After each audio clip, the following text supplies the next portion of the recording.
Army hi hi hi and game changer వస్తుంది కదా, ఎలా అనిపిస్తుంది? గేమ్ చేంజర్ మరో మెసేజ్ ఇవ్వడానికి వస్తుంది అనుకుంటానా. ఆల్రెడీ అంటే పవన్ కళ్యాణ్ గారి స్టోరీ అని అన్నారు, మన అక్కడ రాజకీయాలు రియల్ గేమ్ చేంజర్ అని మొన్న ఈవెంట్లో మాట్లాడారు కదా. సో చూడాలి, అంటే హైప్ అయితే హై ఎక్స్పెక్టేషన్ అయితే లేదు, ఉంది సినిమా వాళ్ళ ఫ్యాన్స్లో ఉంది. ఎందుకంటే ఫస్ట్ మూవీ వస్తుంది కదా game changer. Last time Shankar గారికి కూడా అంత అంటే మన అప్డేట్ అయ్యే వర్షన్లో తీయలేకపోయారు. సినిమా బాగుంది, బట్ ఇప్పుడు జనాలు అప్డేట్ అయ్యారు కదా, ఆ వర్షన్లో మెసేజ్ ఇవ్వలేకపోయారు.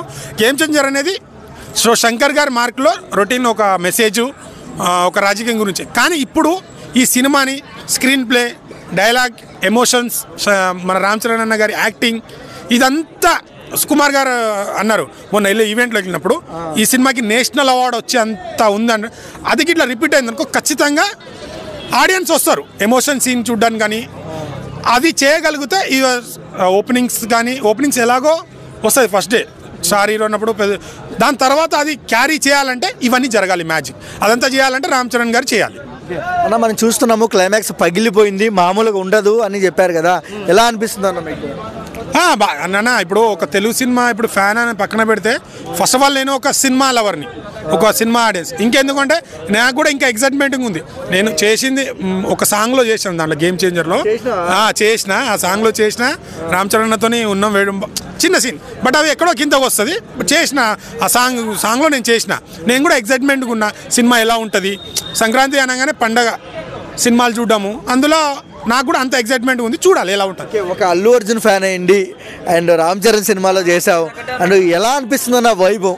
అంటే మీరు కూడా ఉన్నారు కాబట్టి ఒక ఆర్టిస్ట్గా ఇప్పుడు ఎవరు ఫ్యాన్ అని పక్కన పెడితే ఒక చిన్న ఆర్టిస్ట్గా ఆయన హ్యాపీ. ఎందుకంటే రామ్ చరణ్ గారితో చిన్న వర్క్ చేసిన ఆ రోజు మా పక్కనే ఉండి అన్నతో ఉండడము, ప్యాకప్లో అక్కడ ఉండడం చాలా హ్యాపీ అనిపించింది. చూడాలి, మేబీ రామ్ చరణ్ గారికి సింగిల్గా వస్తున్నాడు కదా, ఒక మంచి ఇండస్ట్రీ హిట్ పాన్ ఇండియా రేంజ్లో రిలీజ్ అవుతుంది, మంచి హిట్ రావాలని నేను కోరుకుంటున్నాను. దిల్ రాజు గారు అయితే చాలా ఇప్పుడు దగ్గర 4 years నుంచి దీని తన దిల్ రాజ్ బ్యానర్లోనే హైయెస్ట్ బడ్జెట్ ఇది అనుకుంటా. మేబీ ఇప్పుడు తీసిన దాంట్లో చాలా స్ట్రగుల్ అవ్వకుండా అటు భారత్, ఇటు శంకర్ గారు, ఇటు దిల్ రాజు గారు, రామ్ చరణ్ వేరే సినిమాలు, ఇవన్నీ వీటిలో మధ్యలో వస్తుంది. చూడాలి, మేబీ శంకర్ గారు కూడా అంత కాన్ఫిడెంట్గా కొద్దిగా తగ్గి మాట్లాడారు.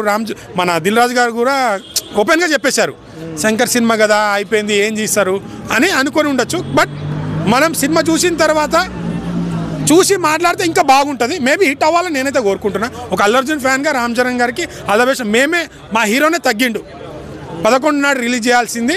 సో దిల్ రాజు గారు మరి అడగడం వల్లనో, ఎందుకంటే ఇప్పుడే ఇంత ఒక సినిమాకి అన్ని సినిమాలకు పోటీ ఉంది, ఆ పోటీలో మనం రావడం ఎందుకని వెనకకు తగ్గారు. పుష్ప 2 మూవీ కూడా వెనకకు తగ్గారు, 17th కానీ పెట్టారు.